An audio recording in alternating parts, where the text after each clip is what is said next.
Hello, everyone. Welcome back to Seaweed Brain, a Percy Jackson podcast. Today is the first day of Season 2 coverage. That's right. The Sea of Monsters has been adapted. The TV show's back. And we're so excited to talk about the first episode of Season 2 with everyone today. Stick around.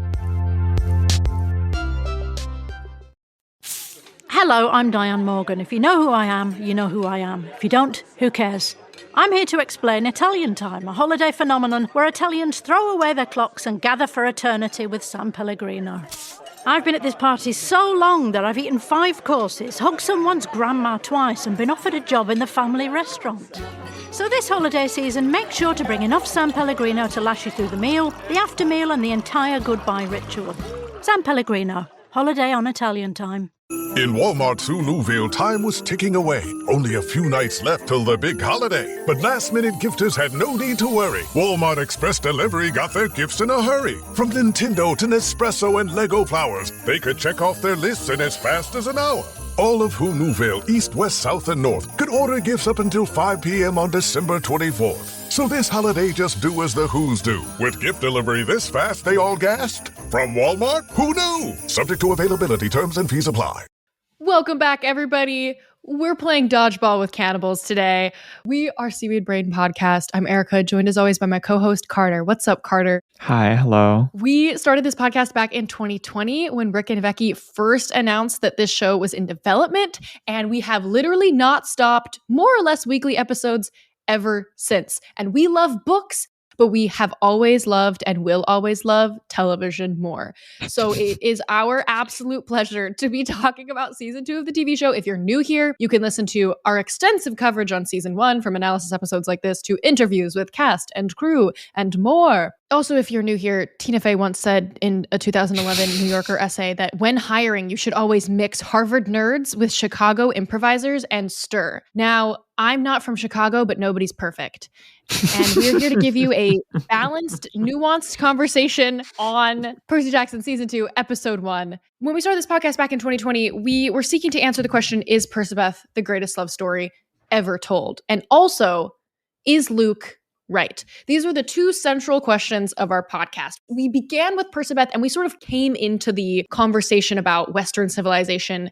I think in the Sea of Monsters was when that really came up for us, because Luke is not on his high Pegasus, if you will, in book 1. So we came into this conversation in season 2. Now, Western civilization has been eliminated from the TV show, but we are still excited to talk about number 1, first and foremost, most importantly, Percabeth, and number 2, the development of the revolution. And especially for this adaptation, why are we not just going with Luke? These are the main topics that you can expect from us for the next 8 episodes and beyond into the rest of our lives.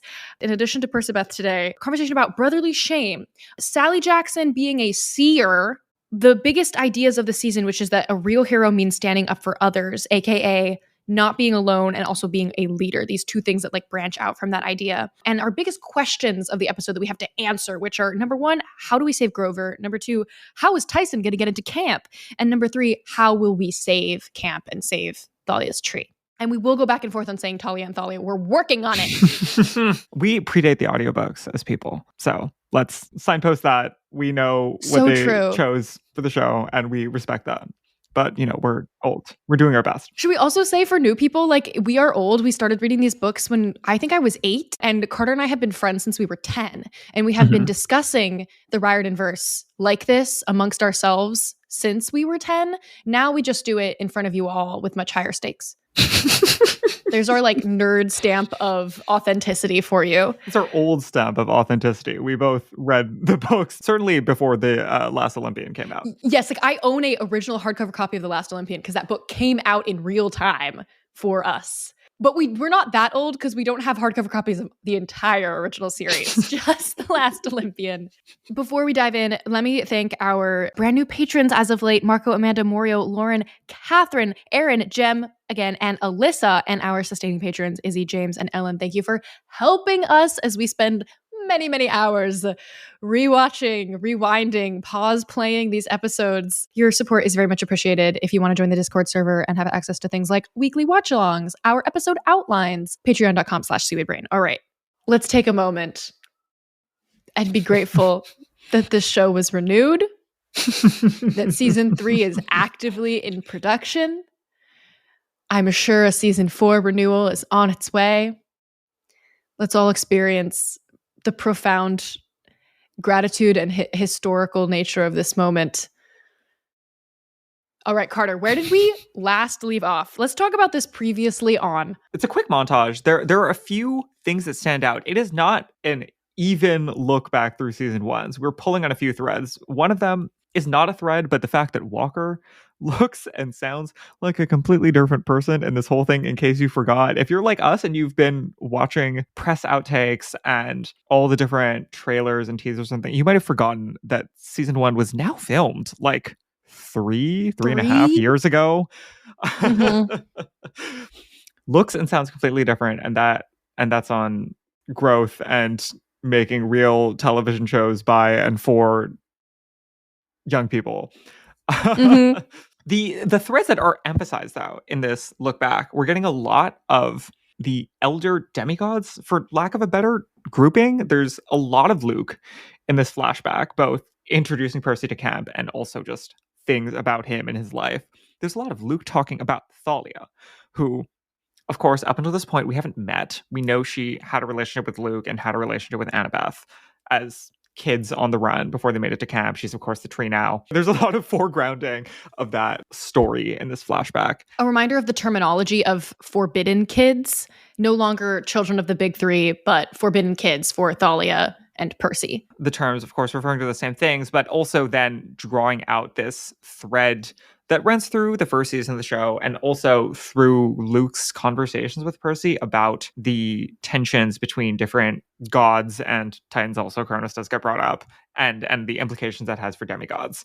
Other major thing to talk about is the prophecy, that the organization of kind of the second half of this flashback is we walk through line by line of the prophecy and show you in kind of smash cut form how it came true, as a reminder in some ways of most of what happened, but also of how prophecies work in this universe, what the gap is between expectation and fate, and the way things actually shake out. We end this previously on section with Chiron telling Percy he's a demigod leader now. That takes us into Act 1, our main tension. We cold open with Grover on the beach. This is what we saw in the teaser and in the official trailer. I was shocked that it is happening right now. It makes sense that they would show us like the very first few moments of the season to not give more away, but I still was totally not expecting this cold open. Throughout this entire section, the music is standing out to me. It's very turbulent. The meter is fascinating. There's like an irregularity to it. I feel like it's changing every 2 or 3 measures, or maybe it's just like 11/4 or something. Interesting stuff. Bear McCreary is back after winning the Outstanding Music Direction and Composition for a Live Action Program Children and Family Emmy for season 1. Overall, just the music in this Grover searching for Pan cold open is very fantastical. Do we have the flutes yet, or do those not come in until later? We're saving a lot of the sort of woodwind to the fore instrumentation, but it is a lot of like jumping arpeggiation, like large intervals, yes, full orchestration. It's a lot of instrumentation. Yes, what it gives to me is fantasy. Yeah. Very fantasy forward, which is pretty much what season 1 also did. It almost feels stronger in this episode than in season 1, though. The scoring is like very, very present and with us. Grover searching in the woods, or rather the tropical rainforest, for Pan specifically. These were the teaser shots that they dropped before Comic-Con that formed the basis of Erica's cosplay. Yes, exactly. Indiana Jones Grover, if you will. The first piece of dialogue we get, I think, brilliantly establishes the juxtaposition that we discussed during our season 2 orientation episode, which is this sanctimonious prayer delivered to Pan and then into give me a sign. Not to do a line reading. I'm so sorry, Aryan. We come across this shrine situation. Maybe. It is a pile of rocks. There is a satyr skeleton there. My initial reaction, us culturally being what we are, is to think about like Shinto traditions where this would be like a shrine, a nature memorial. I think that the Greco-Roman allusion that is probably being made here, in spite of the dead body, is probably actually to Hermes, where there's this ancient Greek practice of collecting these basically piles of stones as manifestations of Hermes to serve as sort of good luck for travelers and people on their journeys, which also would make sense for the situation that Grover is at some sort of a way station. He's at a small island that maybe doesn't appear to be inhabited by anyone, and this would be there that somebody else had taken refuge there unsuccessfully. Yes, this is a really good point as to why you should always pair somebody who went to Harvard up with somebody who does improv, because when I saw the scene all 16 times I've watched it, I thought it was just a pile of rocks. I literally did not think twice about what this pile of rocks was doing here. I was like, that's a pile of rocks that this dead satyr thought to rest his weary head against. But that makes a lot more sense. Thanks, Carter. That's why I don't host this podcast alone. We opened this season with Grover finding his panpipes, which frankly, thank God, because the poor boy, can you imagine how he got this far completely defenseless? Like, we know he was in Reykjavik. He went all the way to Iceland and all the way to the Bermuda Triangle with not a single weapon to his name, except for empathy and show tunes. We do have questions about this. Not just how he was able to achieve this, but also he clearly, once he grabs the pipes in this scene, he is able to play them. He has presumably training. He's worked with something. Yeah, I don't know if there's some sort of hidden lore that we should be reading into this about worthiness, about there being a finite number of panpipes in the world, and that once you're trained, you have to go and find your personal set earned in the quest for Pan or something. I don't know. Whatever it is, he's ready. We're ready. We've been waiting for this. He's been waiting for this. If we manage to squeeze in a question to Aryan on the panpipes, I will intercut it right here. Aryan, this season, we're seeing panpipes, we're seeing shrines to Pan. What was it like developing all of that like lore and culture off camera for yourself? It was great. I feel like there's so much that kind of goes unsung. That's not the word I'm looking for. But there's so much that kind of flies under the radar in the book because, we don't get the opportunity to explore it. And getting to work with our writers and, like, when does he get his panpipes? What does it mean to him? What is this passing of the torch ritual? What is the, rune of Pan? Does it come up later? I think all of it just kind of adds to his character. And even getting to see the Council of the Cloven Elders, play. Rest in peace, that scene. I know, that was the most beautiful set we need to see that. I have ever seen. I remember I came that day and I was like, oh my gosh. It's gnarly. It was wild. Yeah. Getting to see all of that, I feel like, just makes Grover feel like his own character, you know what I mean? This is his, life, it's a lot for him. Definitely. And it was so much fun to get to, live it. And just see what happens off screen and behind Percy's point of view. Carter, do you have thoughts on the sound design of the pipes? I feel like you commented on that when we first watched this episode together.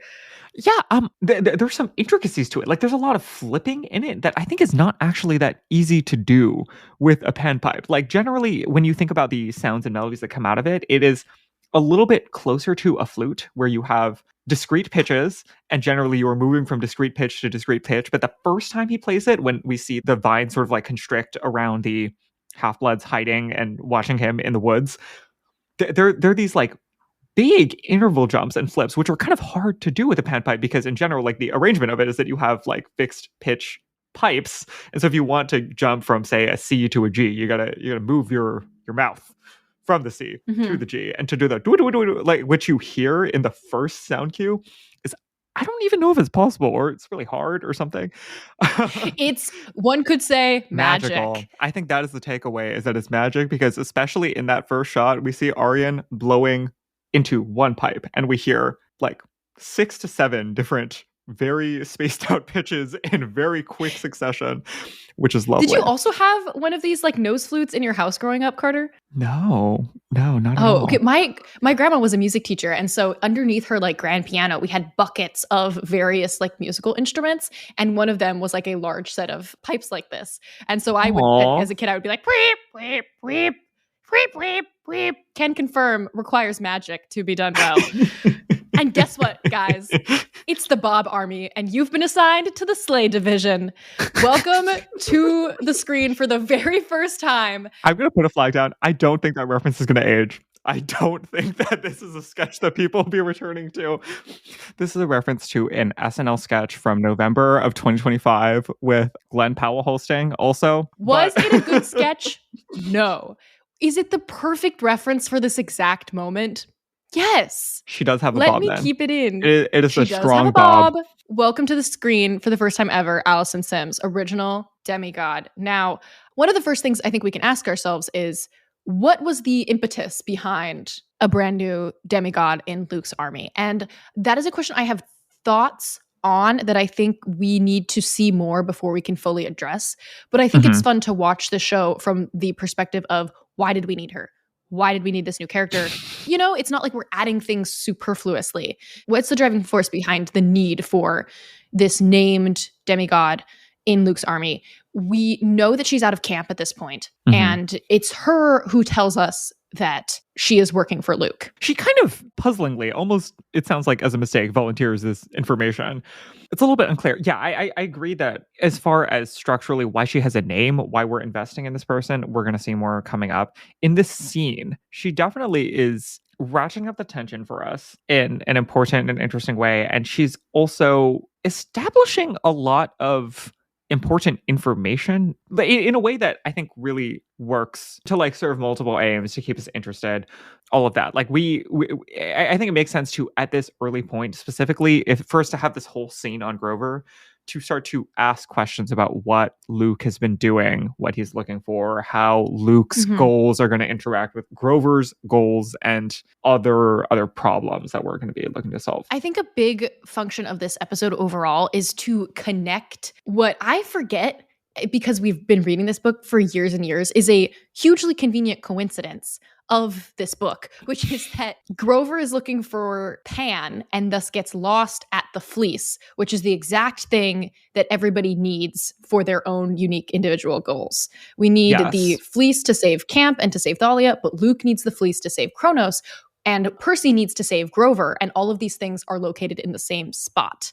So we're setting up that idea, and we're going to specifically call out the duality of it so that it doesn't feel randomly convenient, which I love later in this episode. Yeah. In the book, I think it is explicitly framed as a shocking coincidence. Annabeth even makes a comment to that effect right before the chariot races, where she's like, oh, you're trying to throw me off because this is too perfect that Grover and the thing to save Camp are the same thing. Whereas in the show, I think we're leaning much more into this fated duality situation. Yeah. It's not until the end of the episode that Grover puts two and two together, because right now he thinks that Allison and her Cronus cronies, are looking for Pan, not for the Fleece itself. And he doesn't really understand why they'd be looking for Pan either, but yeah.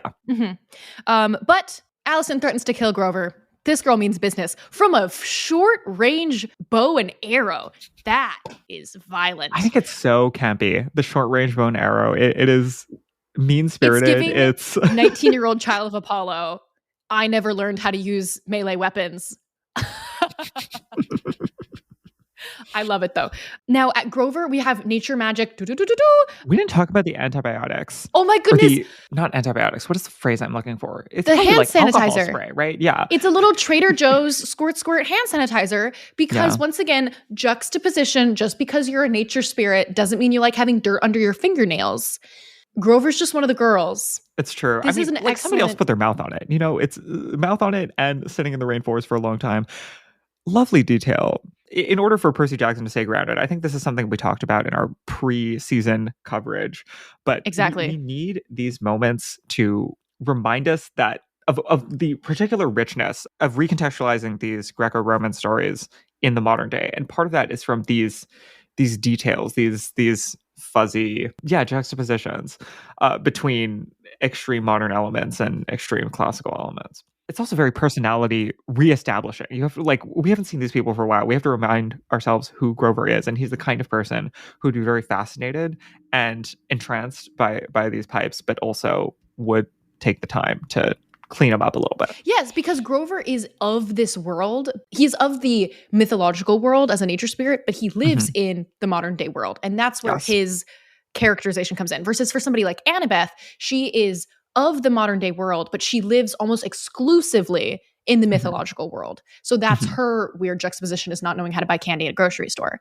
And for Percy, he is of the regular world, but is still learning about the mythological world. So him being like, what? Like, just tell me. Yes. Like later on in this episode being like, just explain what's going on to me. That is his characterization and reaction to this juxtaposition. We can keep pointing out those moments because they're so important and we can never have enough of them in our opinion and enjoyment of this TV show. So Grover running away, we have the shot of the giant tentacle from the trailer. Now we've seen this tentacle a lot. We've talked about how it's a big part of the marketing of the show. Obviously the assumption when watching the trailer is that he's getting like dragged off by a sea monster. However, at the end of this episode, we can assume that the tentacle is actually a friendly force, most likely Poseidon. Although my first thought was it's Pan, but it's way more likely Poseidon because blurring the lines between Pan nature magic and ocean creatures, I just don't think we can do that for the world building of the show. So I do think that the tentacle is, in my opinion, Poseidon sending help to Grover, which is sending help to camp, being like, as Poseidon, I'm going to take you and put you here where I know that the fleece is. Yeah, I think it's not 100%.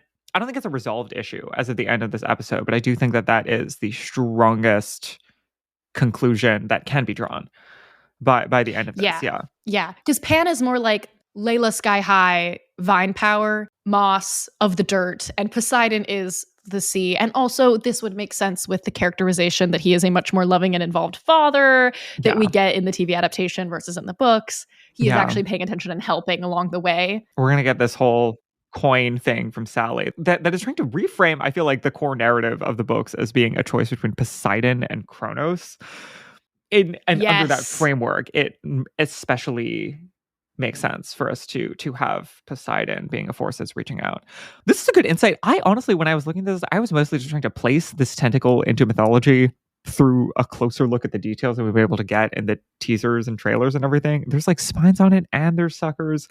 I still you zoom in enhancing this tentacle for our episode preparation. I still don't think I have that strong of a conclusion of like, this is the mythological creature that this is supposed to be referencing from the Greco-Roman canon. My current take on it is it's just a tentacle sent by Poseidon. And I think that's in the fair. name of this is a family story. This is a family story. The ocean has many great mysteries in the depths. You know, we've only explored whatever 20%, etc. Yes, and we also don't know. We know Toby Stephens is going to appear as Poseidon at some point because of the trailer, but we don't know how much Poseidon is going to show up.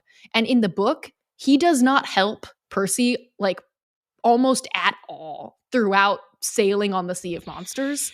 And so I think it's a good way to set up that even though we may not have a lot of involvement, he is still there, because otherwise he just seems like particularly shitty. Yeah.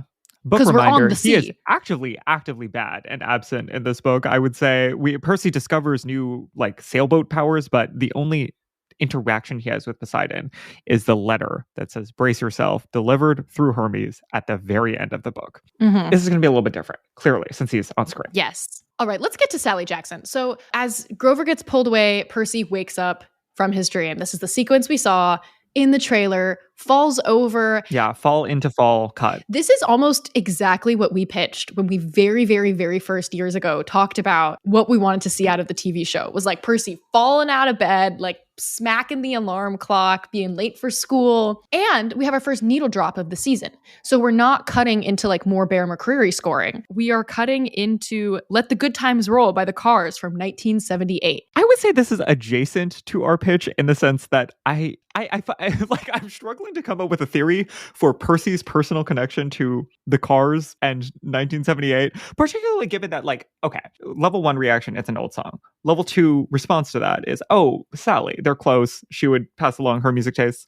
Sally would also, I feel like, it's difficult to string together a theory of Sally being really into the Cars in 1978, given that she has a child in 2025 who is 14. Like, I don't think the ages are quite adding up. It's fun, you know, one for them, one for showrunners get to have fun too. What am I trying to say here? In episode 1 of season 1, we got Olivia Rodrigo. So in episode 1 of this season, we get the Cars. It's a song from 1978. That all being said, like, tonally perfect. Instrumentation, it's giving what we need to give. Yes, it maybe is. And it's a lovely song. Yeah, it's a great song. Yeah, whether or not we're supposed to think that Percy likes old music, because it's not necessarily diegetic. Like, we don't get the sense that like his alarm clock was playing this song It is not and therefore diegetic, woke him up. certainly. Yeah, this sequence is like a perfect realism, but also leaning into the tropes of the movies that we grew up with. I think specifically, it has a lot of genre conventions of the late 90s and early 2000s. There's literally a shot of him hopping into pants. There's a shot of him tripping over his comforter and trying to yank off like a part that's wrapped around his leg. There's one detail that I think is interesting in this as well, though, which is that most of the shots are from, they look like surveillance. Is that fair to say? That like the camera is put places that are not sort of a bird's eye view or God's eye view or whatever you would think. Like they are under the bed, they're in the upper part of the closet, they're looking in through the door or from the fire escape. I think this is maybe a subtle allusion to the book situation where Annabeth is, of course, invisibly watching him from the fire escape, and it's a whole little embarrassing moment that they have to chat about. But also that he generally feels like he's being watched, and that there's some sort of contact from the mythological world that he hasn't been able to see, but that he can sense and crave and all of that. Mm-hmm. Even if that's not explicit, I think it is a fun detail to give a little bit of texture to this sequence. Also, to note with like the hopping into the pants and whatnot, we're big advocates of pathetic Percy and Percy remaining pathetic. He needs to be a bit of an outsider, even not in the regular cool in world. his day-to-day life. Yeah, not somebody who goes to school and is just coasting through slam dunk, all of that. So we appreciate the awkward teen vibe of this montage, and also the montage of Tyson at school, like embarrassing him. I think that does a really effective job at reestablishing pathetic Percy. Yeah. We don't get any actual school tie with it. So that montage is carrying kind of a lot of weight as far as establishing that relationship. And I think you get what you need to get. Now, it's the last day of school miracle, kiss on the cheek, into the Tyson reveal. When we first watched this, we were gagged. Never in any of our predictions did we think Sally Jackson was going to adopt Tyson, even though that makes perfect sense. Yeah. He can't simply be going to Merryweather as a quote unquote project like from the book, and he's living on 72nd Street in a refrigerator box. It does not make sense that Sally would know about Tyson and not have him live with them. Yes. And so for the show, we have established now that Sally Jackson is a seer, capital S. This also gagged us, because what does this do? This sets up as early as possible the parallels between Sally Jackson and May Castellan. Further making us feel like the difference between Percy and Luke is so subtle that it really could have been either of them that turned to Kronos.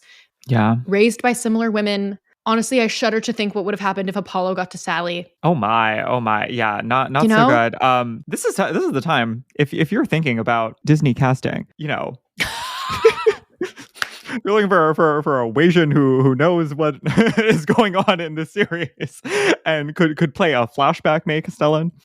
Erica is tech avail the right term? Erica's represented by Buckwald. Oh my God. Buckwald. Yes, you can contact my agent, Cassandra Tay at Buckwald, if you would like to see me for May for one scene of Flashback May in 3 years. Thank you so much. End of pitch. But we're leaning hard into this year thing. Like, it's not just setting up the parallel. She is like instrumentally creating conditions that we need right now in the scene. She's pulling out that drachma. She's delivering sort of the core metaphor of the show, not just from a place of general motherly wisdom, but from specific knowledge. Like this is the moment where we get this coin, trident on one side, scythe on the other side moment from her, explicitly trying to frame the central conflict, but also the central, like the two sides of the same coin is not just a conflict framing, it is also a framing about the closeness and the interconnectedness of things, that like Poseidon and Kronos are not just oppositional forces, but that they share certain core similarities, and that, like a coin, it doesn't take that much to fall onto a different side of yes. this binary that we're setting up. Yeah, it's the relationship between the Olympians and the Titans. It's the relationship between Luke and Percy. It's also the idea that will allow Percy to later on say, two sides of the same coin, we're going to get the fleece and rescue Grover at the same time. They can have it all. Yeah, they can have it all. When I first heard this line, two sides of the same coin, it almost felt so on the nose, but then it gets played off in the dialogue when Sally's like, well, I was going to say something more poetic, but well, yes, that is a major theme that we will be discussing. Also, question, where did Sally get this drachma from? Did it like physically appear to her after her dream, or more likely is Poseidon secretly paying child support in gold?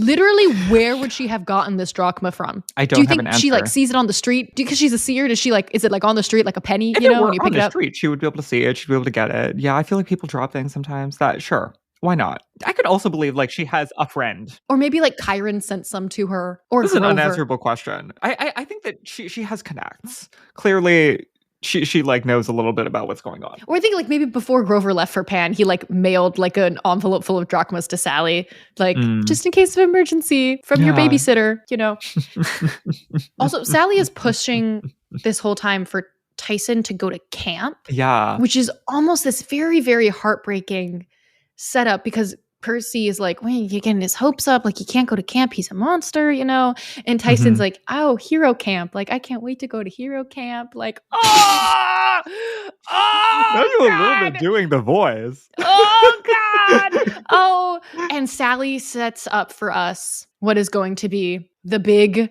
guiding principle of our season. Being a real hero means standing up for others. And because we're efficient with our time, in order to say this line, we introduce the idea of Tyson being able to mimic other people's voices. Perfectly. Yeah. Perfectly Yes. in the sense of Virginia's voiceovering, Daniel's lip syncing, and we're off with the quickness. How do you feel about Percy and Tyson's relationship at this moment? I think that the montage does a good job of explaining that it's not because he's a Cyclops that Percy is embarrassed of him. It's that he's awkward. He's awkward and he's young feeling in a way like you would believe that he little brother is a kid.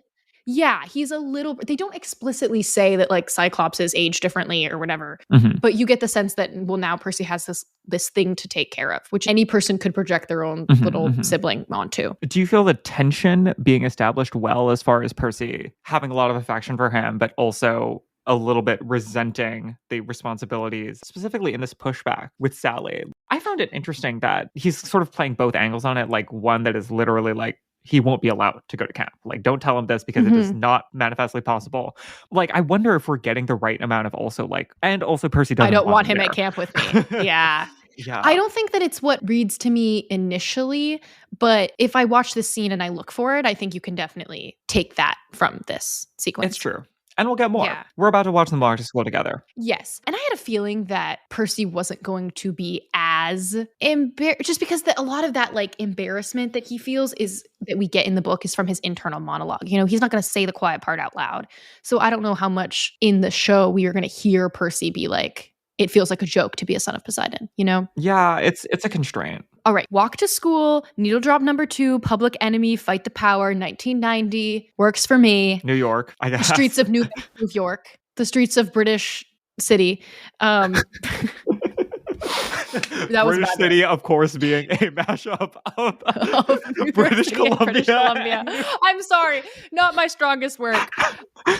Okay. Possible Noti Award contender. Tyson calling Grover Goater. Your best friend Goater? That's good stuff. Daniel's performance is already it's like very immediately apparent what he's doing, how this is coming across. He is doing like a certain facial expression that is a little bit sort of like tense, drawn up. It's not a regular smile, and it's not a lopsided smile like to one side. He's doing this really cutesy smile where like his lips curl in a little bit as he smiles, which is a little bit super like shy effective the whole time. Yes, Yeah. super effective. And I wonder if that was a particular intention, knowing that the eyes were going to be CGI'd together to like really make the lower part of his face convey a lot of his physical character work. The smile is very effective. The voice is he's speaking in full, complete sentences with contractions, which he doesn't always do in the book. But like short sentences, like an Ernest Hemingway type of like subject, verb, object type of sentences. The voice for me is Jason Mendoza, The Good Place. Yeah, I think that's right. Cute himbo. There's something about like a fry and a... Yeah, I literally don't have the terminology. It's at the very front of the mouth where he goes, we're bros. Yes. I thought we were bros. Yeah. Yeah. Very gentle. Yeah. Anyway, they're having this conversation. We're talking about whether or not he's a monster. Great setup about the parentage. Yes. I was actually a little bit shocked to see Percy concede as much as he does, but it makes sense for the character that we have in the TV show versus where we are in Percy's journey at this point in the books, where he says that Tyson can't come to camp because he's a monster and then immediately corrects himself and says, I just called you a monster. That wasn't nice. And like the rest of the conversation is specifically, it presents some lore about Tyson's parentage. And we're talking about Grover and where it feels like a natural flow of conversation. But the undercurrent of all of this is laying out all the categories of beings that we've encountered and trying to perturb the monstrosity from binary that Percy has clearly invoked and thought a little bit about. Like he's trying to say like, no, nature spirits or something else. You thought that Grover was a monster, but he's not. He's this other thing. And Tyson is further, like not even, obviously not antagonistically, but when he mentions that his mom is a naiad, like he's bringing us to a place where we as the viewers also like cannot draw this boundary that Percy seems to be able to know when he sees, but also cannot articulate anymore. Yes. It was very effective. Now, I should have expected nothing less from the people who rewrote the Medusa scene, but it was really exciting to hear that said, especially after reading The Court of the Dead. I was low-key being like, oh my God, is he going to mythic him right now? That's years later. Tyson's going to be like, what if you called me a mythic? Not yet.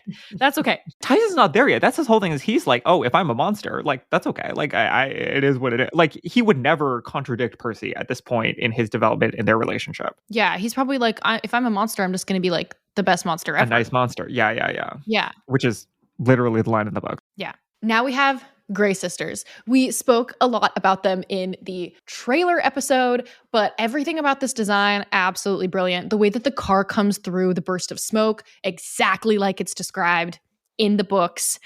Annabeth shows up. The fact that she's riding around in this cab with the invisibility cap on made me so emotional because I was like, dang, she really feels like she got to be lurking at all times, you know? Yeah, better safe than sorry. I need to disappear. Yeah. It says a lot. It says a lot. She reveals it with the line, he said put him down, because of course Tyson has sort of like fireman carried Percy as protection when he sees this cab coming. It's very cute. In the outline, we have the Beyonce standing in front of Jay-Z meme. That's Percabeth. Yes. Excuse me, he said no pickles. You might also think of it as the Kirsten Dunst and Tobey Maguire from Spider-Man, the original meme. He said put him down. Exactly. That was pretty good, Kirsten Dunst. Wow, okay. Yeah, you know, I represented by Buckwald. Annabeth looks amazing. It's actually not until a few scenes later that we get to see the full outfit, but she has these like boot-cut black jeans on with a little heeled boot. So very cute. Out of camp wear and not in a real questing outfit, like just everyday cool girl. Everyday cool girl, hair is stacked, amazing. She's doing great. Yes, looks incredible. Makeup looks incredible. She's also wearing makeup, which she didn't do until the final episode of the last season, which we talked about with Naomi. So that's like an intentional, you know, from a design standpoint, that means that she is older and she has grown a little bit more because they intentionally didn't want her to look like she had makeup on for most of season 1. So we saw this scene in the trailer, but we didn't get the Percabeth parts of it. Tyson being like, oh, you're Annabeth. Percy talks about you all the time. And he says, you look at her picture all the time. Whoa. Which we saw. We saw in his POV, him like, you know, correcting the washi tape over her photo in the mirror. Which is a part of the book. But to actually hear it be said out loud, thrilling. Incredible. Exhilarating. Really, really, really thrilling, exhilarating, exciting. Also, let's just do our little Percabeth disclaimer as old hags. As the Grey sisters, literally in every moment being like, is this your boyfriend? We celebrate this relationship beyond like just the romantic thing that it turns out to be. This is a relationship about two people connecting, as John Steinberg would say, two little aliens vibrating on the same frequency. We are not just here to talk about romantic development. We're here to talk about the relationship as a whole. Yeah. And also here to talk about a relationship as old people knowing the arc of it that exists across multiple retellings of this story now in different media. Adorable. Is this your boyfriend? Okay, cut to black, commercial break before we get into the cab. And we're going to take an ad break here as well.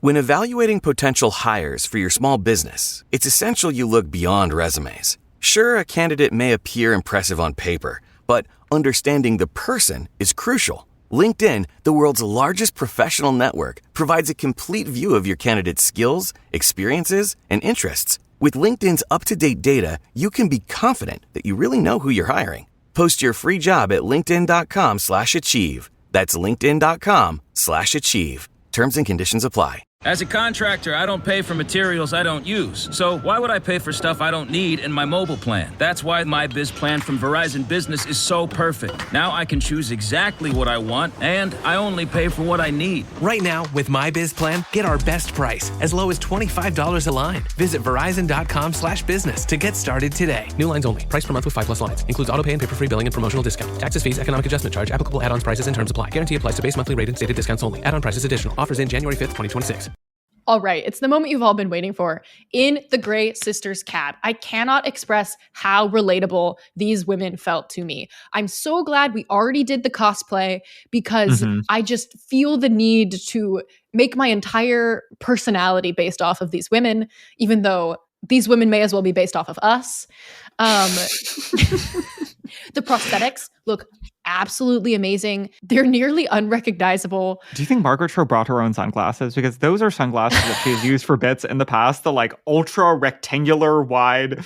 No way. We'll have to ask her. Probably not. The way that each of them has their own distinct separate personality, but while all being crotchety at the same time, that's old representation. You know? Yes. That's like that is what our group hangs are like. Yes.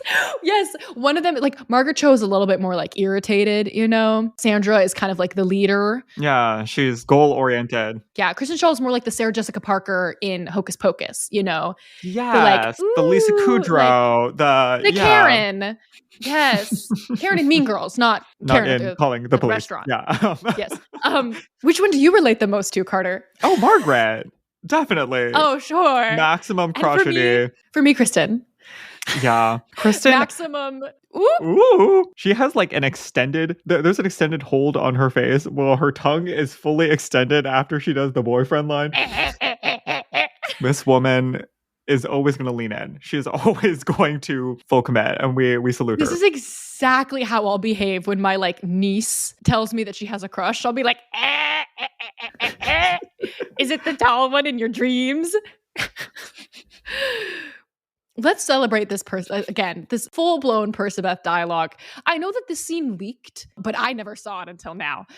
So I was so shooketh by, I didn't say boyfriend, I never said boyfriend, okay, I believe you. Is straight into, is Grover the other boyfriend? And Percy looking straight at Annabeth and going, there's another boyfriend? Thrilling stuff. And then Kristen Shaw saying the tall one in From her the dreams. dreams. Now, obviously, this is referring to Luke. And the way that Kristen delivers this line is mwah, chef's kiss. Like the tall one in her. It's like the prince, you know, like the tall, dark, handsome prince. Like she's like, oh, that's the sensation that she gets from Annabeth's dreams, which is just so concerning from Percy's perspective. But of course, we're not going to touch on it ever again because they're teenagers. We're not going to talk about that. But also exactly how we feel about Luke. Like, oh, yeah. What a little angel prince. There's such a lovely, stacking of misunderstandings because it is a teen farce that we're going to need to build on, where like Annabeth's denials are, you know, like her trying to maintain a friendship with Percy, understandably defensive, and then we stack it on with this whole Luke situation that is leading him to like actually be offended and be like, oh, I see, you're denying it because there is somebody. Oh. But we can't even talk about it because we have work to do. We have to extract some information from the Grey Sisters. Percy does have an extra drachma. He pays. It's the Sally Magic drachma of fate. The Sally Magic dream manifestation drachma of duality and prophecy. And then we get our third needle drop. It's the Supremes coming at us with Keep Hanging On because we needed a divine female trio for our Grey Sisters cab ride. What if that jukebox only plays songs by divine female trios? Wouldn't that be fun? I think it would. Yeah. The Supremes, I was kind of shocked when I first heard it, but when you think about it for 2 seconds, you're like, oh yeah, Trinity. Yeah. Yeah, it's like the Supremes, Destiny's Child, TLC, and Flow, and those are the only songs on the Grey Sisters cab playlist that you can queue up. And important adapted change in this sequence is that it is not Percy who decides to throw the eyeball like out the window and Annabeth being like, no, you can't do that. You can't do that. It's actually mutually decided upon. Annabeth's like, let's put this freaking eyeball out the window.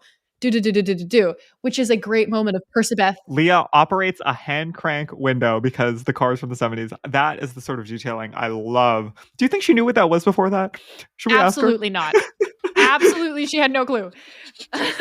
Percabeth team up moment. Yeah, I do think that this version of events makes the most sense to me. Annabeth also wants she wants to know. She's not going to be too cautious to extract information. Yeah, I think that's a great change. Special effects, makeup, shout out to you for this shot of old crusty foot in sandal hitting the brakes as we arrive outside the boundaries of Camp Half-Blood. Gets me every time. And then we're going to walk the rest of the portion to camp. Tyson is being painfully adorable. And we get a little bit of our first solo Percabeth conversation of the two that are within this episode. Annabeth is, in this moment, as she brings up Space Mountain, putting on a coat of a completely different texture than we have seen throughout all of season 1. This is Annabeth trying to be a normal kid. Mm-hmm. This is, Percy told me the last time I saw him that he wanted me to try to be normal, and I'm going to go to my best efforts to try to do that. And I think that what a normal girl does is talk casually about Disneyland, and she's trying to like be really lighthearted about it. And it's not that it's inauthentic, it's just that she has to try really hard to do this thing that is not natural to her. But you can see that she's trying. And Percy's really, really excited to talk to her about it. You know, she wants to talk about the roller coasters and Space Mountain. But Annabeth is also struggling to be casual and chill in this moment because she feels like Percy didn't really tell her the whole truth about his year, because why did she not hear about Tyson until now? So we're getting this, it's not a trope of I never receive your letters, but it's something much more nuanced to their relationship, which is that they went on this big life-changing quest where they became friends last summer. And now neither of them feels like they are being treated with that same level of honesty and vulnerability that they reached last summer. Mm-hmm, mm-hmm. Yeah. They're like struggling to, get back onto the same page. She feels like there's information missing. And I think there's also this difficulty with expectation setting that she's really struggling with, where the roller coaster conversation is something that she wants to have. It clearly seems teed up, to your point, but also one that she feels stressed about, where like she wants it to go a certain way. And she feels like he has big expectations for this. And clearly this is something that he's been thinking about too. He immediately lights up. He's like, did you love it? And the way that she doesn't there's outright so much say expectation writing on this moment that you can feel into how tense everybody is in talking about something theoretically innocuous. That she doesn't outright say, so I went to Disneyland like you told me to. She has to lead into it in this like casual, Space Mountain has nothing on Grey Sisters. Like, oh, it's so hard for her. It's so hard for her. John Steinberg said in our interview episode with him that he could not conceive of an Annabeth who connects with people easily. And we're going to see her push through that obstacle throughout this episode. And then Percy saying back to her, honestly, I feel like you left some stuff out too.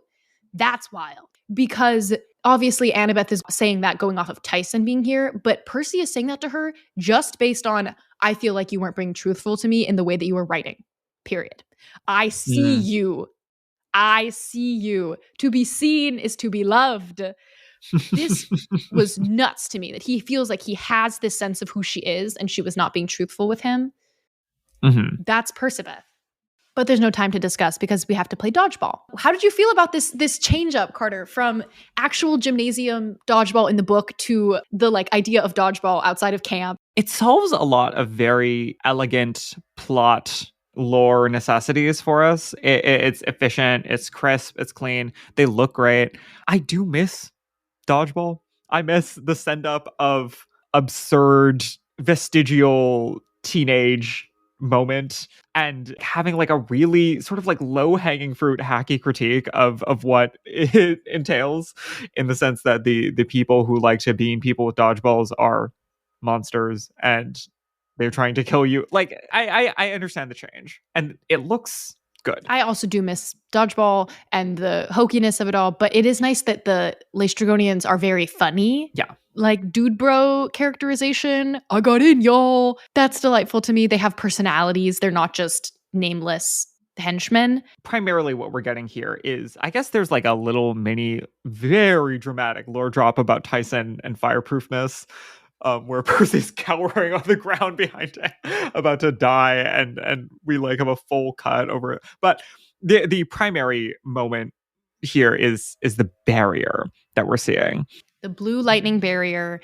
Tyson can't get through. Annabeth makes the decision to let him through in a very, very epic, powerful Annabeth moment, which I love. And putting the dagger up to the barrier was an interesting We were both very gagged choice. by the visuals. Yeah, that like Thalia's barrier is going to be blue lightning, of course. And then, it almost looks like she's pulling something up or she's unlocking it with a key or something. Like the dagger is sort of like collecting the barrier onto it that she then lifts and very slowly, dramatically, resolutely like issues her invitation to Tyson to come in. Yes. Fantastic shot of Percabeth when the one Laestrygonian gets in through the gap and they have to fight him. Incredible split-second shot of Percabeth back to back with their weapons drawn. Yeah. I'll be seeing that shot in the edits for sure. And then Clarissa's spear takes out the giant. Yeah, she has this full squad of soldiers behind her. They look much more militarized than we're used to seeing outside of Capture the Flag. And there's this slow push in on her. I feel like the energy she's giving is different. The hair is a hair that we've never seen on her before. She seems tired. Talk about the hair. Talk about the hair. She has like braids to her head on like the actual head part, and then she has two lush natural pigtails coming down out of that at the sides. This is like, it's giving like a marriage of practicality in that like there's not going to be hair in her face ever. She's prepared for battle. But like the pigtail, like this is not a combination. This is not a joint hairstyle that I am personally used to seeing. And there's so much, this marriage of practicality and whimsy in what feels like a unique way. Or specifically childishness, like you said in the outline. Yeah, that it's reminding you that she's still a kid. She is still a kid, but like the energy she has here, it's the combination of tired, but also like older almost. Like when she's talking to Percy and Annabeth, she's talking to them sort of the way you would imagine like an older cousin too. Not like the way that she was, it's not giving like she's beating up Percy in the bathrooms like she was in the first season. It's less schoolyard bully and more the weight of the world is on my shoulders and I don't have time for your bullshit, Percy. Yeah, like she's a little bit like poking at them, and it is rude, but it's rude in a way that feels more playful, and like I feel like there is actual concern that she's conveying that this was dangerous and they need to do better, and that they're like younger than her, that she does feel like she can do things that they can't do, and she's like a little bit looking out for them. Yeah, I got stressed when I saw this because I was like, we haven't even had Clarisse go through it yet, and she's already clearly at a breaking point. Like things are not going to be good for her this season. She's going to be at an emotional 10 for sure. Annabeth name drops Odysseus, which is very important to explain the Laestrygonians. And then we get very, very satisfying Annabeth figuring out that they were just a distraction before they run to the tree. This was really, really fantastic. Child of Athena. I loved her performance in this. Yes. Yeah. The like movement of the eyes, the shifting cadence of speech as she's laying out the pieces. Very lovely. And the urgency is just fantastic. Yes. She is able to conclude basically that the Laestrygonians are diversion. They're not smart enough to want to do this by themselves. There is a larger play, and the play is for Thalia's tree. So we run off there, and oh my God, this shot. So we obviously saw portions of this, but what we didn't see in the trailer was this shot of Luke getting caught. And he looks confused, a little bit embarrassed, guilty, totally lost in thought. Like clearly, as he's not coming to stab this tree like muah ha ha ha ha ha ha, which he's a bit like in the book. He's coming in like, dang, am I really doing this right now? Yeah. Guess I'm doing it Jesus. And then he gets like surprised, and he there's a split second where you see this very vulnerable boy, and then he puts back on what his coat is of that, like you called it in season 1, almost that like back-footed mask that he wears, where in season 1 he wore this like, I'm just a cool chill guy who doesn't care. And then we saw the real guy who cares at the end of the final episode. And now he's like, I'm just this cool chill guy who's gonna like save everybody and you should join my side. But beneath that is, what have I gotten myself into? Which Charlie does so well of flipping back and forth between these two things, these two masks. This scene is so cinematic. We have this amazing establishing shot where you can see the entire vertical of the tree and Luke looking tiny at the base. Yeah. Great shot of the sword pulling into it. Very like ultra dramatic scoring. These chromatic string pulls, sort of like up, down, but like in a general like swirling ascent up, especially as he gets up on that Pegasus. It's on the blackjack. That music was terrifying to me.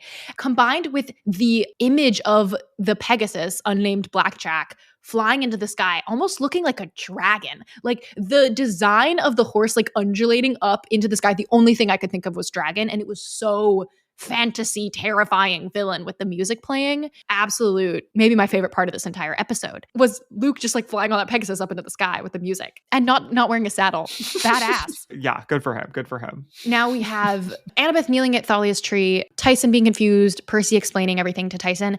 What this moment did for me was show how much character growth Percy has had, or rather relationship growth between Percy and Annabeth. That the first time they walked past this tree, Percy was like, she died a Pinecone's fate. Like, I don't respect your friend.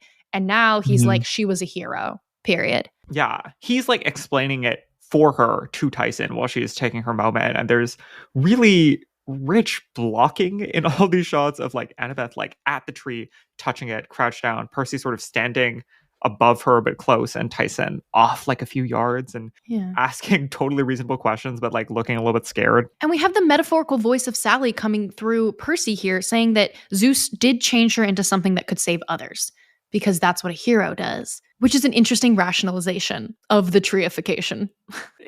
Yeah. I think it's so interesting how we spend a lot of time talking about these books as a journey of Percy figuring out what kind of hero he wants to be as he looks to and re-experiences the experiences of all these heroes throughout history.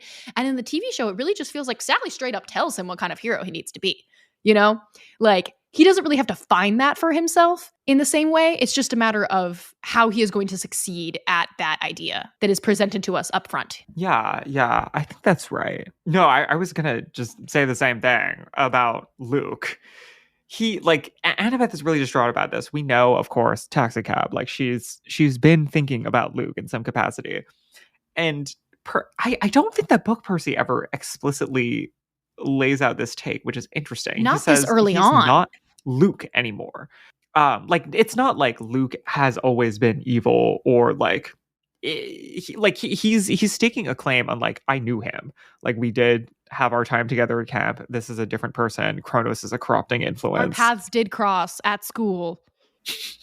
Well, yes. I thought that this was really interesting as a tactic. It comes off, I think, in this moment of the show as like, to me, like kind of ineffective and absolutist in a way that like totally makes sense for like a 13-year-old. Like he's not going to say the right thing to change your mind. You know what it is? You know what it feels like to me is after hearing that line about the tall one in her dreams, Percy's a little butthurt about it, you know?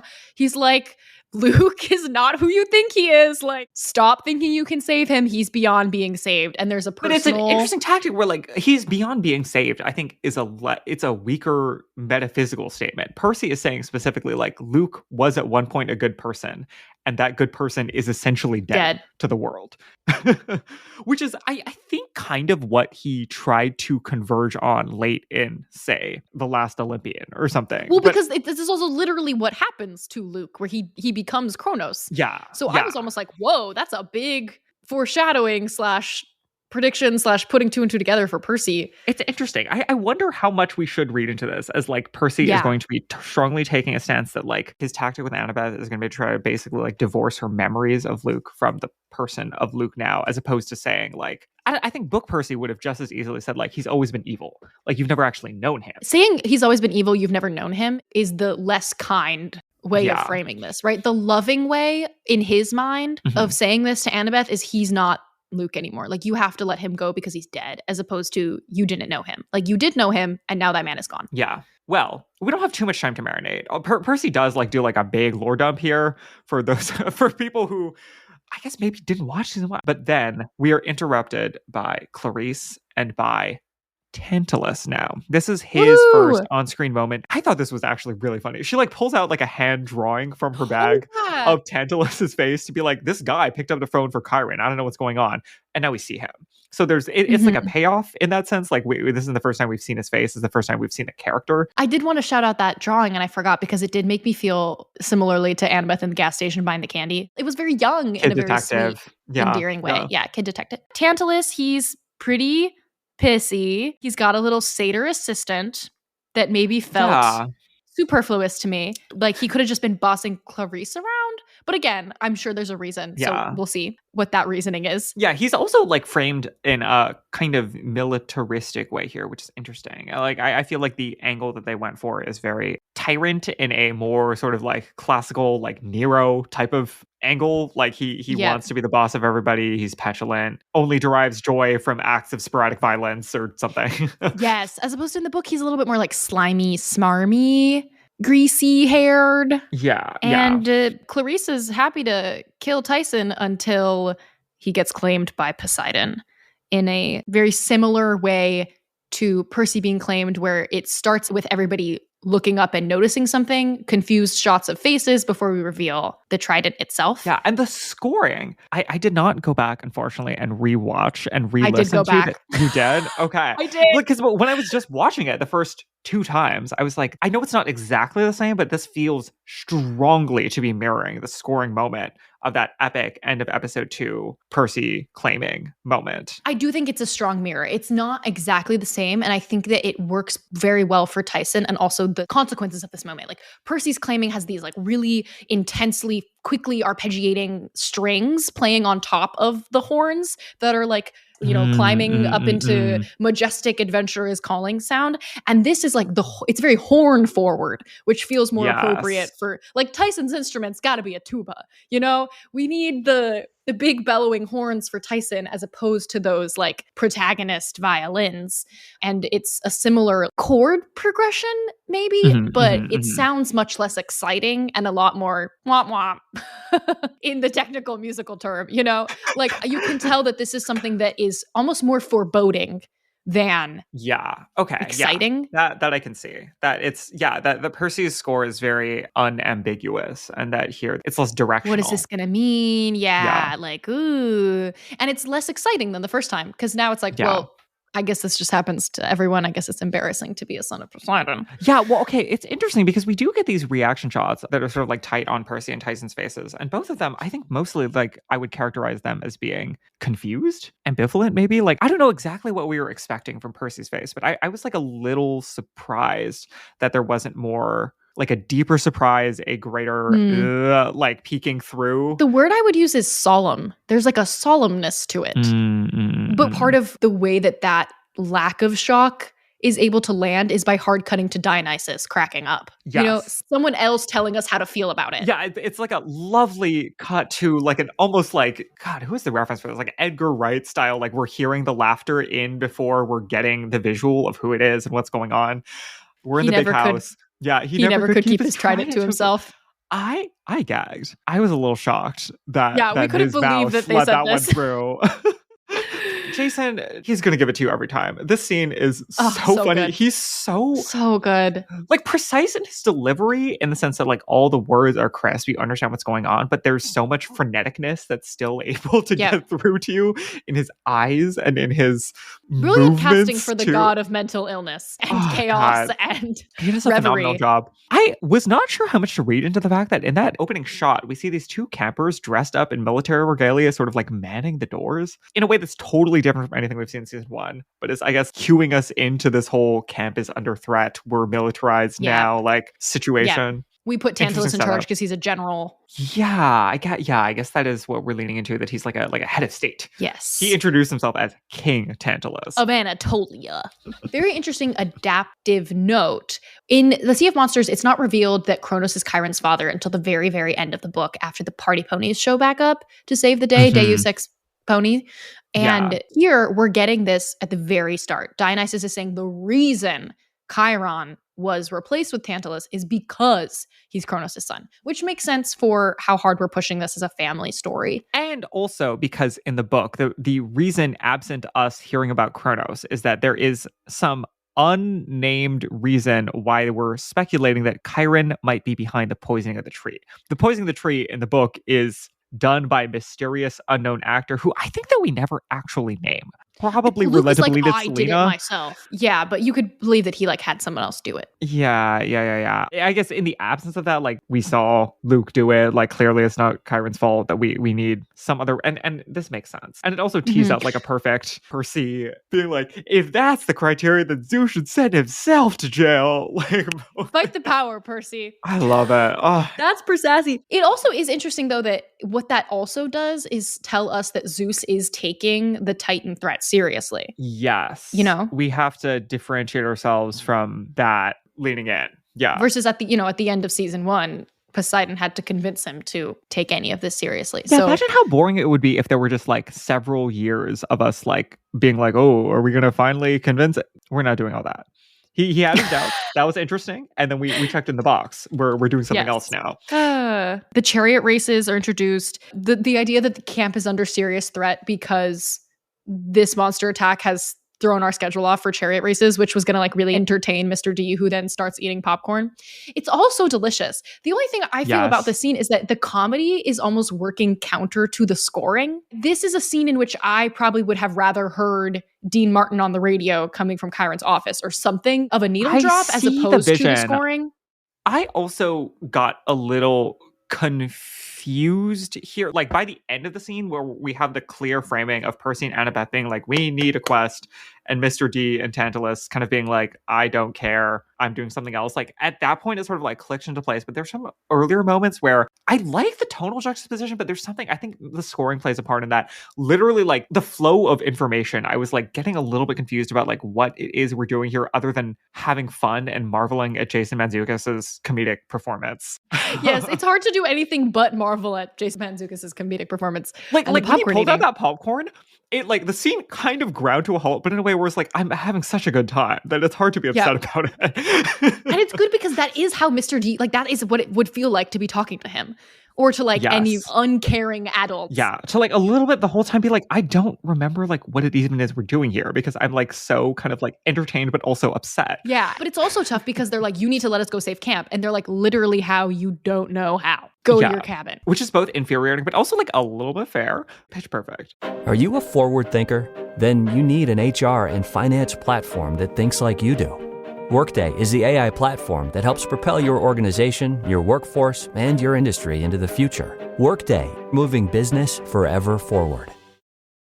The Hyundai Getaway Sales Event is on now with awesome deals on their most popular models, including adventure-ready SUVs like the Hyundai Santa Fe and Santa Fe Hybrid. There's also the stylish Elantra, packed with the latest tech. Or go electric with the Ioniq 5 or Ioniq 6. Visit HyundaiUSA.com or call 562-314-4603 for more details. Offers in January 5th, 2026. Don't chew on that, Max. Cooper loves that chew too. Oh, now he's into Cooper's food. Wow, he is loving it. What do you feed Cooper? Blue Buffalo Life Protection Formula. He never leaves a crumb. I love it because it's made with high-quality protein, nutrient-rich fruits and veggies, and wholesome whole grains. Looks like we're switching to Blue. Blue Buffalo foods are made with the superior ingredients your dog needs to thrive. Can your dog food say that? Visit feedbluefood.com to learn more. All right, it's time for Act 3, everyone. Back from commercial break, Act 3, Percy's walking back in this shot that is perfectly mirroring what we saw in season 1 in the show and in the trailer. I think that particular is how it burned into everyone's consciousness. This shot of Camp Half-Blood for the first time, where the water line is sort of roughly at the halfway mark and we see the mirrored bodies. It's alternating between that and sort of adjacent to POV. It looked like the camera's right behind his head as we're walking him over to house arrest. And he's being bullied. Thank God. More pathetic Percy. Because we can't hear his internal monologue, at least we're getting this aspect of it's really embarrassing that Tyson just got claimed as your brother. He's a monster. You can see Clarice seated around a fire with her siblings outside of the Ares cabin do a little cyclops gesture with her hand over her forehead as he walks by, and they all laugh at him. Delicious. Do you know of the Ice Spice quote? I think it's on Genius or something where she says, they said I was a one-hit wonder. Now what? Two-hit wonder? That's what this entire season is about. Do you know what I mean? Yes. Let me explain more. I think that Percy specifically, in the eyes of the campers, in his relationship with Annabeth, in his own estimation of his own demigod powers, it is completely unclear how this is going to go in round 2. Like, we don't know if he's going to even get a quest. We don't know if anyone respects him, because the circumstances last season were so pitched around him as a specific new person. And also he had no training. It was all about potential and the weirdness of Poseidon and Zeus having this once in a generation beef. And now we need to humble him again. This is our way of like resetting stakes and creating durable world building where I don't think it's an interesting story if Percy has won over the hearts and minds of everyone already on the basis of what he did very briefly once a year ago. And this is part of that reestablishing. And we're going to have more of it with Annabeth in a second. Yeah. And a great line. Mr. D also says, look, Peter, we all know last summer you did something cool, and I don't even remember what it was. And that's the Ice Spice quote. Yeah. Yeah. It is the Ice Spice quote. This sets us up perfectly for the Percy-Tyson confrontation. He's not going to say he's embarrassed that he's his brother, but he's going to act out of anger and be like, why didn't you tell me? Because now I'm embarrassed that I didn't know, and I found out in front of everybody else.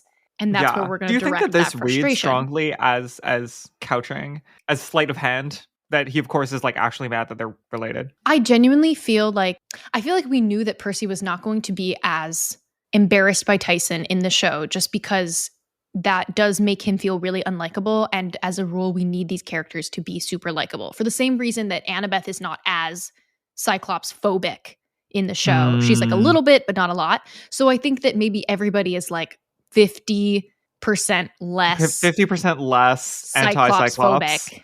Yeah. Yes, but it is still embarrassing for him, just like not quite as bad as it is in the book. And not just because we're not hearing the internal monologue. I think that like it is possible to not read in like strong embarrassment about Tyson as a Cyclops at all. I think that if we hadn't read the book, and we should probably ask somebody who hasn't read the books whether they're reading that at all, because I do think like we're getting the sense that Sally raised him to think like, don't be embarrassed by Tyson. Sally is so woke that it's like not even a problem. Yeah. Yeah. It is interesting. I can understand why someone would feel that this is necessary. I feel like the Cyclops thing, because we resolve it and because it is such a resounding, powerful resolution, that I don't feel like it would cause like extreme likability problems for this to be something that Percy and Annabeth work through, particularly given that it's also like wrapped up within the season. You know, like by episode 6, this is kind of a done deal. But then, I understand. you know, he does call him a monster earlier and like apologizes for it. So he does know, I think there is a little bit still, like maybe it's like 25%. Embarrassment due to Cyclops specifically. Well, regardless of the source of the discord, he is getting upset with Tyson. He is not treating him nicely. We're not bros. Stop yelling at Daniel. Oh, leave Daniel Deemer alone. Yeah. It's so hard to watch. And then Tyson says, it means I'm not alone. Jesus Christ. Yeah. It's such a withdrawn delivery too. Like in all of this, even as he's saying these heartbreaking things, the pitch of it is that he's almost like apologizing for it as he's saying it. Like he feels bad for being this dependent on him in a way that I think didn't really come through in the books. Like Tyson is gleeful because of how much he respects, looks up to Percy. Like he doesn't see through to the ways in which like it could be a burden for Percy. Whereas it seems like in this portrayal, Tyson is definitely seeing that. He understands more than maybe even Percy does the ways in which he is creating tension for him and feels bad about it, but also is like, but this is really good for me. And I'm sorry that it's working out this way for you. I think Daniel's Tyson is a really, really effective version of the character who everybody thinks is dumb or young or ignorant and is actually the most capital W wise, where he sees and understands things that other people do not. because he listens. And that's one of his gifts as a Cyclops, is that he really listens and he really hears and like internalizes what people say. Yeah. Well, it's Percabeth time. Y'all, strap in. Everybody, make sure your seatbelts are securely fastened and your arms and legs are inside of the vehicle. It's time to do a beat-by-beat analysis of this historic Percabeth scene. We had to take a little pee break before this because I was just too excited. Who else freaked out? Carter and I freaked out when we saw this. This was unbelievable. We had no clue this was coming. Let's not take for granted the kind of adaptive choice it is to put a confrontational moment of vulnerability between these two characters here at the beginning of this season. If you will recall, in the book, Annabeth spends the first several chapters pissed off at Percy due to Tyson. And that's kind of it. Yes. And we get some moments of them chatting, but it's in a very different context. They're like doing like detention or forced chores or something. Like they're on dish duty together, right? But in here, it is of her own volition. It is at his door. There's something about the like knocking on the cabin door that is such an act of vulnerability, of intimacy. This is being recorded in 2025. If you're coming to us from far in the future, you might not even be familiar with the gif of Carrie Bradshaw from Sex and the City knocking on the door and being in an outfit and it being humiliating for her. This is what I think about every time I knock on a door. You are laying yourself prostrate before a person. You're saying, please give me your time and attention in your home. Well, and this is why you're Annabeth. You cannot stand the idea of going to somebody to like talk to them or ask them for help or be vulnerable without it being embarrassing. On the subject of the door, I would just like to share that if you did not go back and listen to John's episode with us, which you should before you watch season 2, something that he mentioned when we were discussing Nostos versus Kleos, so home versus glory seeking, in Percy Jackson specifically, which is like a fraught and complicated idea because the story comes out of the fact that Nostos and Kleos for these demigods is the same thing because the gods are their parents. They're trying to do glory unto the same people who they wish would welcome them into like a safe home. He mentioned the idea of in every story, what is important to him is establishing and knowing and looking at what is safe inside the door. Like what is home? What is that domesticity? What does that safety and that comfort look like? Versus what is the wild, lawless land outside of the door? And knowing what those two things are is one way to start to understand the story. And this scene we have at this threshold where these two characters, Percy and Annabeth, are on two sides of one door. And Percy is inside the door. Percy is where he is safe. He is comfort, this vulnerability, this emotional safety, this caring for each other that he experienced in his home growing up. He's like playing Sally Jackson right now, taking care of Tyson. And what's on the other side of this door is Annabeth. And now Annabeth, on her side of the door, might be outside, but where she is her safety and her comfort. And what is on the other side of that door is total terror for her. Uncharted, wild territory of having to be vulnerable and having to be in a safe space, not only with Percy, but with somebody else who she doesn't really know. And that is absolutely terrifying to her. So we see them standing on either side of this door where neither of them can like effectively cross through. And it's so satisfying to have them physically do this scene in this exact physical structure. Yeah. I think we go dialogue line by dialogue line through this. This begins with, so that sucked. Do you want to talk? My other big observation about this sequence goes back to what I said earlier about that like cool girl, normal girl coat that Annabeth is trying to put on as she interacts in a very calculated and measured way with Percy. She is trying really hard to be cool, casual, chill.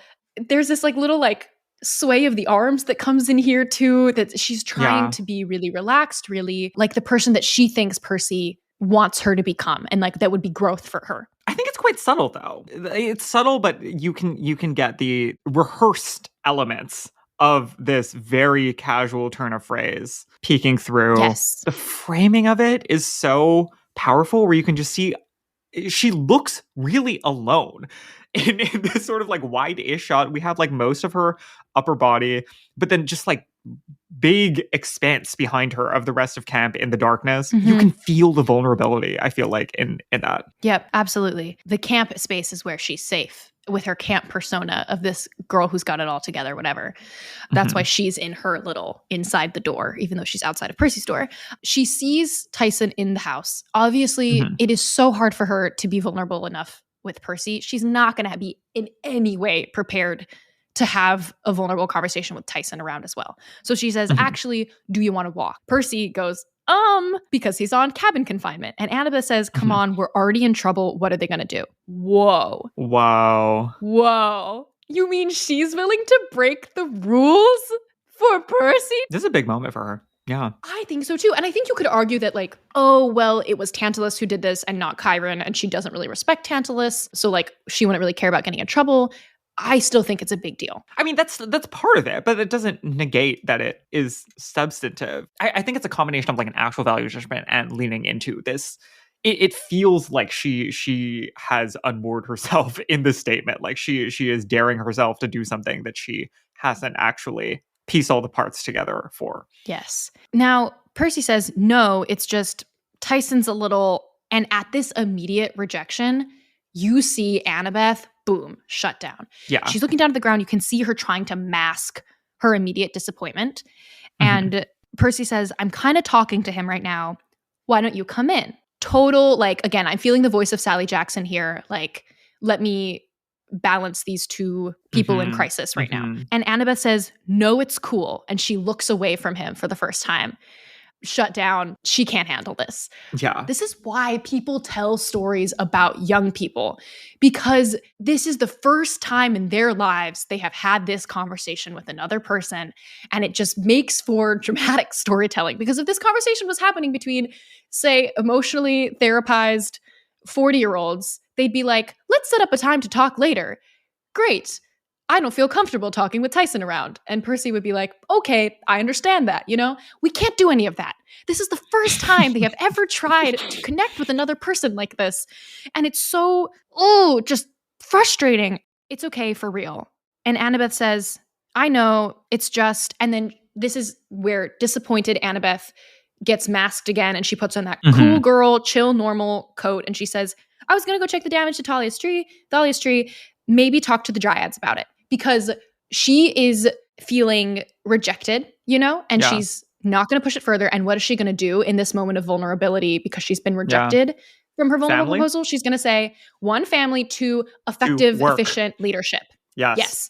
I'm going to go to work. I don't have time to talk to you anyway because I have to go do work. I'm very busy and I'm very responsible and I have lots of things to do. Yeah.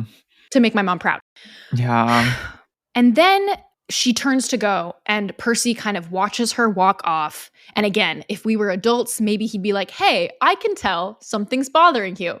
We can't do that. They're not on these terms. They've already addressed the fact at the beginning of the episode that they've been mutually keeping things from each other all summer. Yes. Why is that? We are not ready to bridge this emotional divide. So Percy turns to go back into his cabin.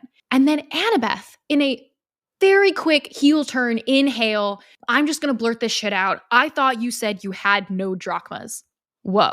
Yeah. She tried to be chill and cool and normal and casual, and she couldn't do it. And it's okay not to be. She's observant. This is the kind of thing that you would obviously... I see the vision. I understand her picking up on this. That drachma is the point of so much tension. It involves bringing Tyson in and disrupting the flow of their friendship in a lot of ways. She's being reminded of that. And of course, she's like detail oriented. This is not the type of thing that would be lost on her, that he has the ability to communicate and chose not to. And that this is related to this source of newness and tension in the relationship. And if she's trying to be vulnerable with him and now gets the sense that he has not been entirely honest with her, that's going to be a whoa. Like obviously she's holding him to a high standard in order to feel comfortable enough to try to do this thing with him, which is just like interpersonal connection. And that has pissed her off. So part of this heel turn is like total fair, warranted curiosity and confusion. And I think also part of it is because she is hurt and embarrassed by the fact that he has rejected her. It's almost this gotcha moment of like, oh, of course. Yeah. You're lying to me. defensive. I'm going to defeat you. I'm going to Yes. prove that like I Literally. was right to not invest in this situation. Yeah. Literally. This was like, girl, I see you. Like, I have Yeah. done this so many times in my life. I truly, Yeah. I could see it happening in real time. Like, I don't want to be mean to you because I'm trying to be nice, but at the same time, what the actual hell? Yeah. I'm smarter than you. Yeah, it's giving, I'm going to give myself the ick about you. Yes. I'm going to I'm going to give myself, I'm going to oh my God. defeat you, and I'm going to give myself a reason why this doesn't make sense in so Yes, doing. because she's hurt and she needs to ick herself out so she doesn't feel that hurt anymore. Mhm, She mhm. needs to like reclaim her power in this situation and go on the offense because Yeah. that is where it is most comfortable to be. Being vulnerable, scary, bad. And then Percy says, I didn't. The one in the cab my mom gave me this morning, I didn't even know she had one. He's keeping it pretty cool at this point. He's just confused. Like, why are you coming at me? That's not true. But he's still trying to connect. He's looking at her with like great intensity. Like that invite to come in is still present. And then he says, wait a minute. You said that you spent your last drachma to pay for my cab fare. That means you had at least 2. Oh no, she got caught. Uh-oh. And now Percy is on the offensive. He says, this whole year, why didn't you reach out? Because if you had the drachmas, why didn't you do it? He's a nice guy and he wants to connect with her, but he also is confused and hurt.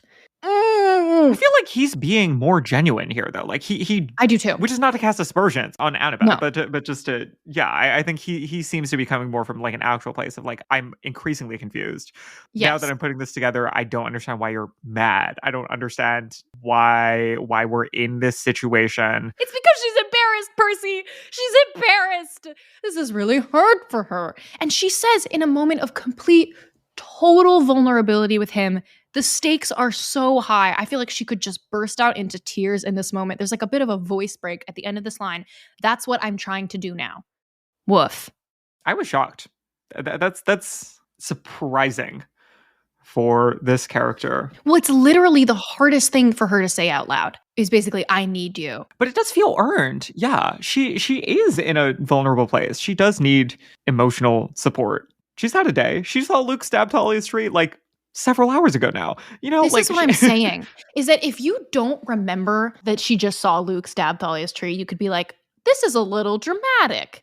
But you have to remember what she has walked out of coming into this scene. Yeah. And also, Luke stabbing Thalia's tree, loss of family, potential loss of Thalia. They took Chiron away from her. That's her dad. Like, that is literally her sole parental figure. And they just took him away too. So she is trying to reach out to Percy, her only other like close friend-ish, we thought.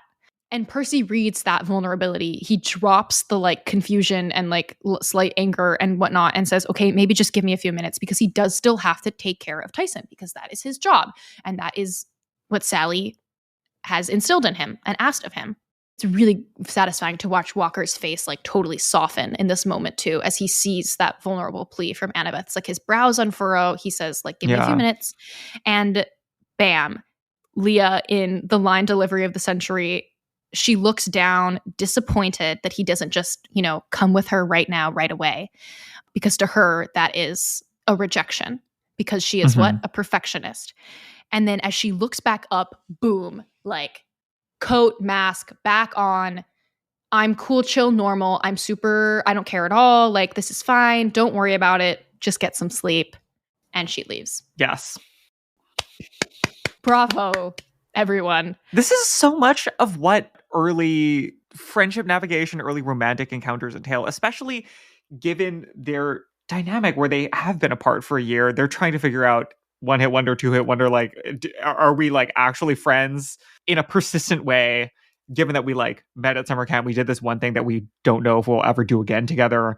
And so much of the like contested space in those types of relationships is just the question of like, are we going to spend time together or not? Like, are we going to like create these opportunities to actually commit to being close?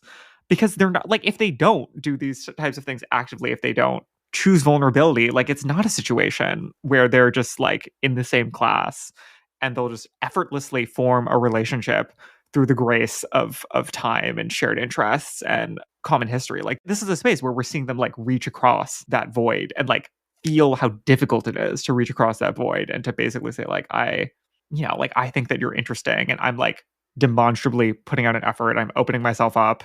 And it's like Walker said when we asked him about Percabeth at Comic-Con, that they spent a lot of time apart, and that was difficult.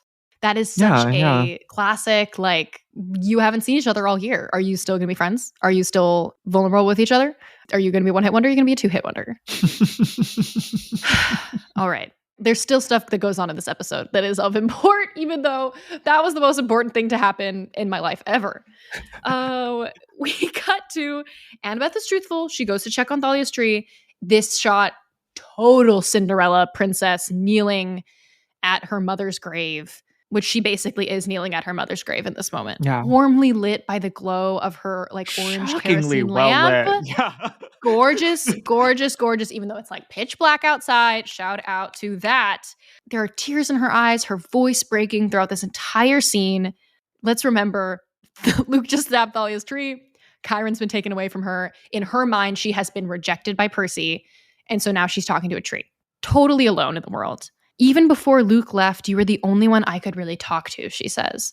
And what this reminded me of that I've never really thought about before is that part of Annabeth's inability to connect easily with others is probably because after the series of losses she experienced from running away from home, the death of Thalia, that Luke started to change, I'm sure.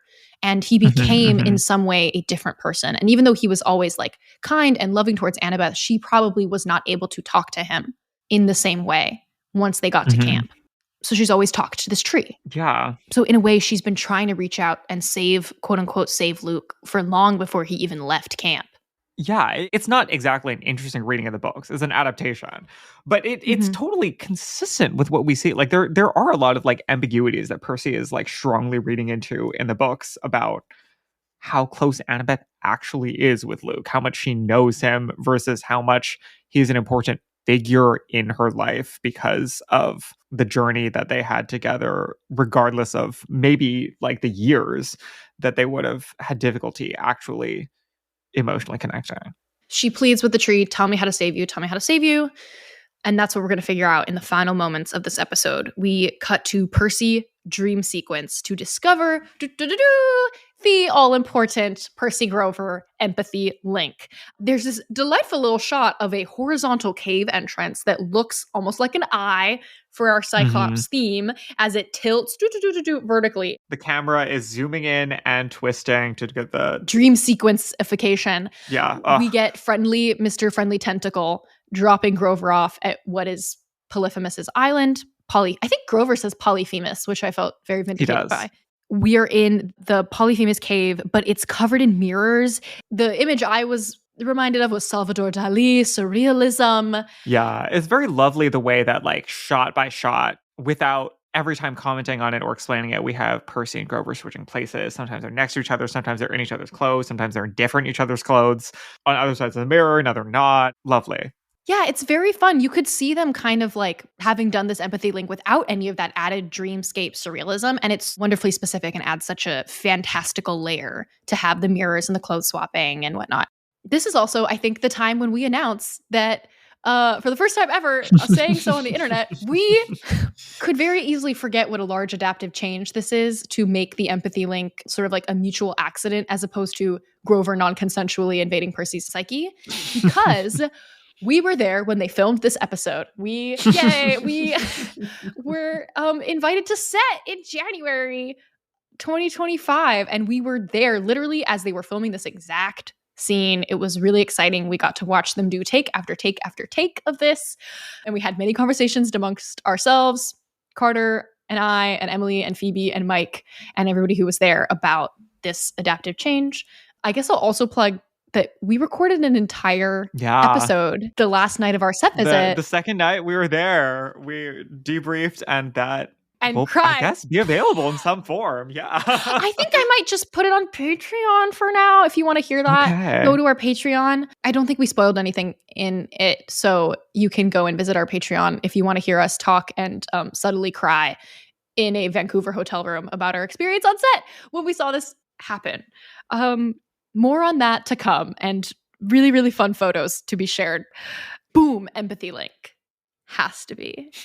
It's so cute that they're best friends. This is also really fun because they don't get to spend any time together throughout the rest of the season except for in these exact moments. I think when we were on set, everyone was kind of talking about how nice it was that Aryan Walker and Walker and Aryan were so excited to film the scene together because they haven't had any scenes together. And these are some of the last stuff that they shot. I think we were there literally the second to last week of production, right? Yeah. So these are the very end. Aryan figures it out and Percy's like, just freaking tell me what's going on. And some of it's in real time that Grover is putting these pieces together, that it's all the same. Luke's after the fleece. Grover is with the fleece. He's with Polyphemus. Like, the quest to save Grover and the quest to save Camp are the same quest. Mm-hmm. He says the same numbers in this flurry of increasing rising action, like frenetic music, camera angles that are swapping back and forth tighter and tighter into their faces. And he gives the coordinates again. The same Grey Sister coordinates. It was so satisfying to watch this scene put together after we saw them shoot it. And, and as it was happening, James Wooden was directing this moment. And I think it was him who would yell, boom, like every time they had to like duck as though the, cave was rumbling in the dream sequence. And he'd go, boom, and they had to duck again, It looks really great, movie magic. We also realize the whole fleece is bait thing. Luke's team is not looking for Pan, they're looking for the fleece. We put that duality together. Percy rolls out of bed and falls on his face. Excellent little sandwiching of the beginning of this episode to the end of this episode. I hope he falls out of bed every single time they have an empathy link connection. That would just be such a fun running gag. Hashtag keep Percy pathetic. Season 2. And Percy says out loud, two sides of the same coin. Tyson's like, what? Let's call out the coincidence. Let's make it a theme of duality. And let's go find Annabeth cuddling with Thalia's tree to tell her that we know how to save Camp. Lovely shots. Yay! Let's save Camp, guys. After the chariot races, of course. That concludes our conversation. If you are listening to all of this, you're a nerd. Thanks for being here. And we have to reinstate our favorite bit from season 1 coverage, which is the Noti Awards, because we're Seaweed Brain Podcast, and we would like to nominate for your consideration Noti Awards in separate categories, which you can then vote on. If you're listening on a streaming platform that features the polls, you can go vote on one of the polls. And at the end of the season, we will have a Noti Awards ceremony a la Las Culturistas, where we'll talk about the culture that made us say culture is for us, and we will give awards out to the best moments of the entire season. That being said, Carter, would you like to nominate a Noti Award for this episode?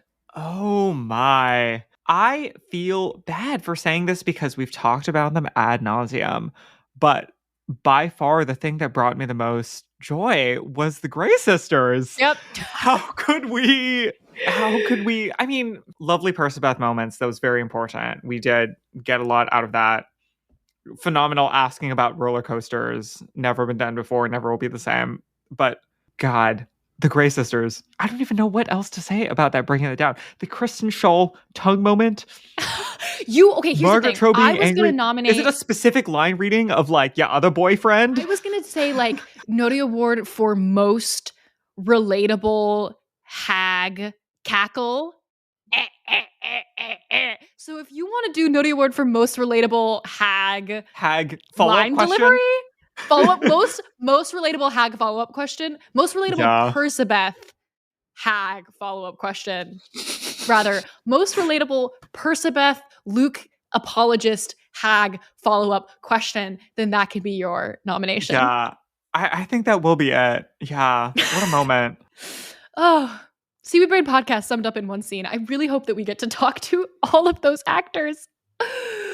They are so way too important and did way too few hours on set to come on this podcast. But if we do get them on this podcast in any capacity, that's a big win for us. Margaret Cho's been doing the podcast circuit, mind you, with like incredibly famous people who have many questions about her entire illustrious career. But, we love to chat. All right, everyone. We will be dropping episode 2 analysis in a day or so. So stick around for that. Join us on our Patreon, patreon.com/seaweedbrain if you want to take part in watch-alongs and the Discord conversations and listen to our set visit episode, which is very emo. Other than that, we'll see y'all for episode 2. Yay! Bye. Bye, y'all.